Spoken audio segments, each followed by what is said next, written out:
In the last video already you have discussed about the differentiation and integration, how they are used in motion in a straight line in physics. That already you know the process how to calculate the differentiation and the integration. Here that we will be starting with that motion in a straight line. Motion in a straight line, the physics, whatever you are entering into the motion in a straight line, first of all this is coming into the branch that is the mechanics. What is that mechanics first? So mechanics is the oldest branch of physics. It is the branch of physics which deals with the conditions of rest or motion of the object. Means it studies about the motion of the object. That is why it is told as the oldest branch of physics. And from mechanics we will be finding that that is the kinematics and dynamics. What is that kinematics? It is the branch of mechanics which deals with the study of motion without finding the cause, without considering the cause, without the reason. Whatever you study, that branch is called the kinematics. Means we will study the motion without finding the reason of the motion. Suppose a man is cycling on the road. If you study the motion of the man there, what will happen that we should be asking about what is the motion, what is the speed of that man. Means you have to use the word what the motion is. If you use the word what the motion is, you will be finding what the motion is, linear motion. What is the speed? We are talking about the speed, how far it is traveling the distance, traveling the path that you are calculating. Means the speed, distance, acceleration, velocity, these terms comes in kinematics. Without finding the reason, if you ask the question why the motion is, how the motion is, then you will be finding the reason, cause. So that is coming into the part of the dynamics. So dynamics actually deals with the study of motion with considering the cause or the reason. Kinematics without reason. And the dynamic parts we will be going through the Newton's laws, force, momentum, all these things. And here in the kinematics we will be studying only the motion without finding the reason, without finding the cause. So before that you should be knowing about what is, because of you are dealing with the kinematics and the chapter is motion. You must be knowing about what is motion and what is rest. What is motion? What is motion? Motion. The motion, a body is said to be in motion. How do you know that body is in motion? A body is said to be in motion if it changes its position with respect to its surrounding. And that on a complementary word, that is the rest you are finding, another is the rest. What is rest? Now the body is said to be at rest if it does not change its position with respect to the surrounding. The matter is that. Suppose two men are sitting on the train, because the train is moving here like that. One man is here and another man is sitting here. That is A and B. So that if the object, the man A observes the man B which is at rest, that we tell that the man B is at rest with respect to the man A. With respect to this man is remaining at rest. If that person, the person B will be studied from the ground, if another man is standing on the ground, what will happen? So according to this person, with respect to this person, that man B is in motion. The man B is at rest with respect to the man A, and that man B is in motion with respect to the man C. So as per the platform, as the platform is different here, that we can tell the frame of reference. Whenever the frame of reference will be different, in first frame of reference, the person B is at rest. With respect to A, it is at rest. He is at rest, and with respect to C, that B is in motion. So a body will be decided in motion with respect to a reference point. What happens here? In case of the train, the reference point, the reference frame will be considered the train. So according to the frame of reference, train frame of reference, the B is at rest. According to frame of reference will be on the earth, that B is in motion. So suppose if you talk about a book is lying on the table, a book is kept on the table, so that book is at rest with respect to the that room or with respect to the table, but that book is in motion with respect to the sun, because of that book is kept on the table and the table is kept on the earth is moving around the sun. So if you consider the reference point is at sun, that book remains in motion. If you consider the reference point on the earth, the book is at rest. In that manner we can identify, because the book is having rest and the motion, both it is occupying both the situations, so that a body or the object is to be told as in motion with respect to the, if it changes its position with respect to the surrounding, with respect to the reference point. So always we will be deciding the body either it is in motion or it is at rest with respect to the reference point.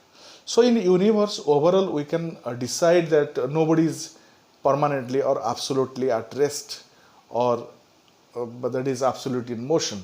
So all are relatively because all the motions and rest are relative to each other. So that from that motion we are talking about that motion, and this motion is of your three types. What are the three types are there? That is, one is the one-dimensional motion, one-dimensional motion, one-dimensional motion. Number two, two-dimensional motion,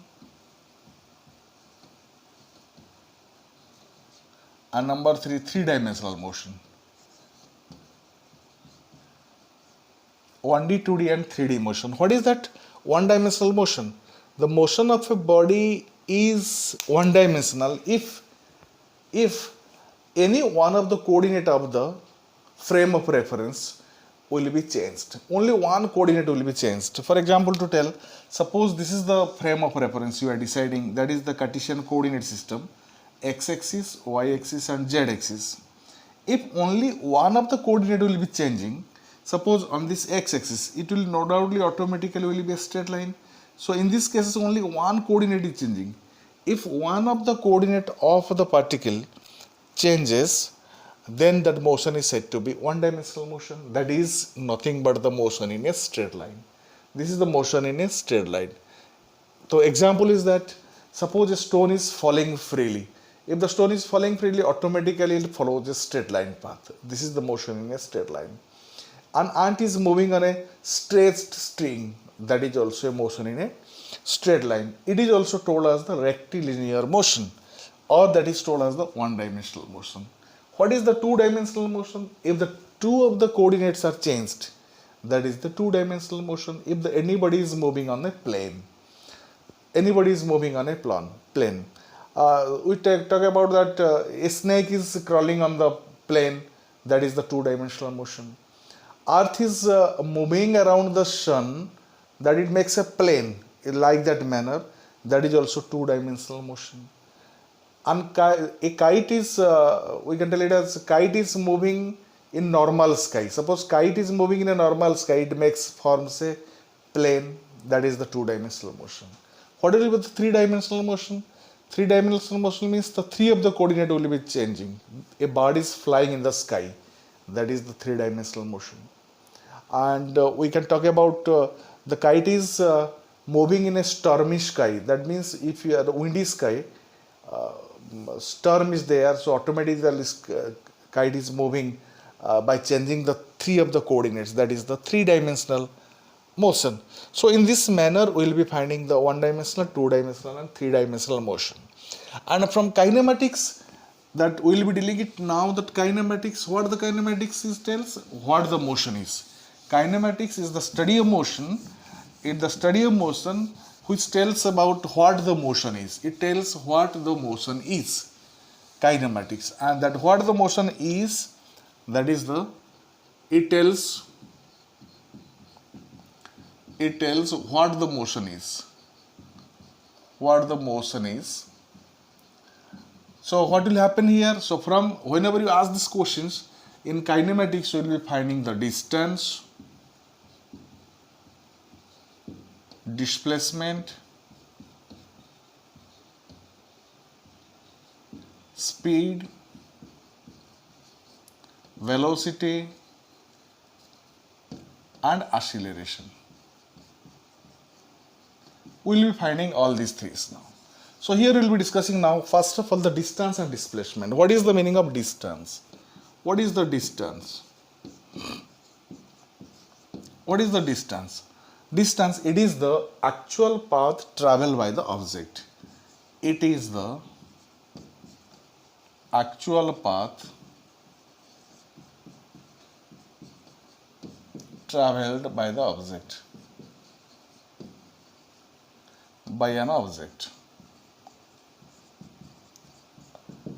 Suppose if we talk about the curvilinear motion means that if like that also, if the body object is moving, so we can consider the one dimensional, that means the straight line motion also. If small infinitesimal small straight lines will be joined and it forms the curvilinear motion. So here in this case, what is the actual path?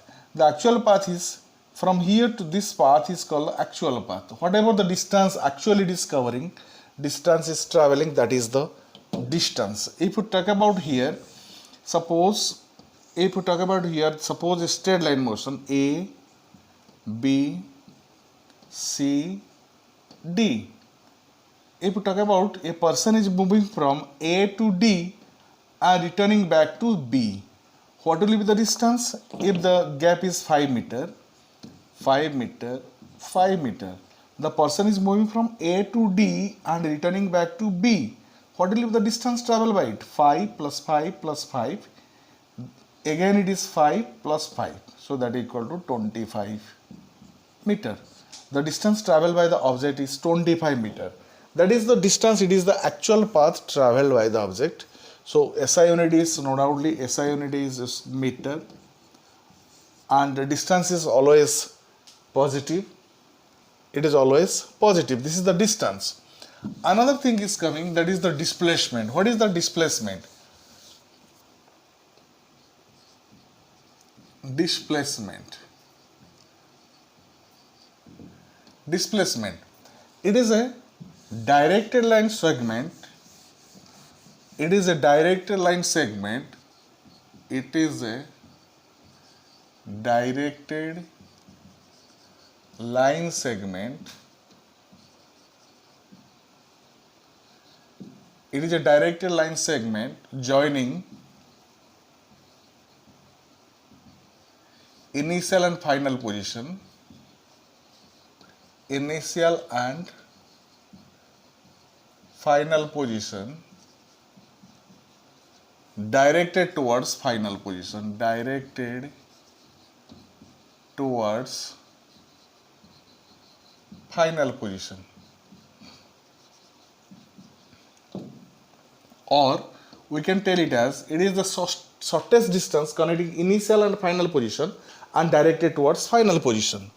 Suppose object is moving like that. If the object is, if you talk about the displacement, it is a directed line segment joining the initial and final position. Suppose object is at here A and it is moving like that to B. Suppose this is you take it as the B, that is C, this is D. Suppose object is moving from A to D and returning back to B. The gap is the 5 meter. This is 5 meter, 5 meter, 5 meter, 5 meter. So what will happen? The object is moving from A to D and returning back to B. What will be the displacement here in these cases? The displacement, just already we are knowing that it is the line segment joining initial and final position. It is the initial position. This is becoming the initial position, and it is becoming the final position. That is the final position. Final, this is the initial. So what will happen? From the line joining from initial and final position. So the displacement is here, the displacement, the net displacement is 5 meter along AB, because it must be representing the direction from A to B. It is directed from A to B. The question was the person is moving from A to D and returning back to B. What is the net displacement? Because as per the definition, it is the directed line segment joining initial and final position. Initial and final position it is joining. So the displacement, magnitude of displacement is 5 meter and the direction is from A to B. In the same manner, if you talk about here now, displacement is also A, B, C and D. If person is moving from A, its starting point is A and moves to the D and returning back to A. The person is moving from B to D, again returning back to A. So what will be the displacement? So displacement, the initial position, this is the initial position and this is the final position. This is the final position. The displacement will be from B to A. Displacement will be from B to A. If the gap is 5 meter, 5 meter, 5 meter, the net displacement will be equal to the net displacement equal to 5 meter, but direction will be from B to A. From B to A. Means in this cases we are finding the displacement whichever is negative one, because initially it was started here, in this direction motion was there and reverses, finally you are getting B to A. That you talk about the minus 5 meter from B to A, 5 meter from B to A or minus 5 meter, that you can tell the minus 5 meter also. So the displacement it may be positive, it may be negative, also may be zero also. How it is? Suppose a person is moving from A to D and again it is returning back to A. The initial position and final position will be the same point, the displacement becomes 0. So displacement is a number one, this is a vector quantity. It is a vector quantity and it may be positive, negative or 0. But distance is always, or distance is a scalar quantity, it is always positive. It is always positive. So the magnitude of displacement always greater than the magnitude of the displacement. This is all about your distance and displacement. This is all about your distance and displacement. If we use this concept also in case of that curvilinear cases, so that also we can get the distance and displacement cases in that manner. For example, suppose a man is moving from A to B, again from B to C, like that. So if it is 3 meter, if it is 4 meter, what will be the displacement and distance? So here in this case you are finding distance 4 plus 3 equal to 7 meter. It is the actual path traveled. Actual path, this is the, in this way the person is moving. In this way the person is moving, so actual path is 3 meter plus 4 meter, that is 7 meter, that is the distance. So what will be the displacement? The displacement is shortest path, because this is the initial point, this is the final point. It is a direct line, this is the displacement. So displacement equal to AC, and that will be equal to 5 meter directed from A to B. Directed from A to B. This is the displacement. In this manner, you can calculate the distance and displacement, and you must be solving different questions based on the distance and displacement. Thank you.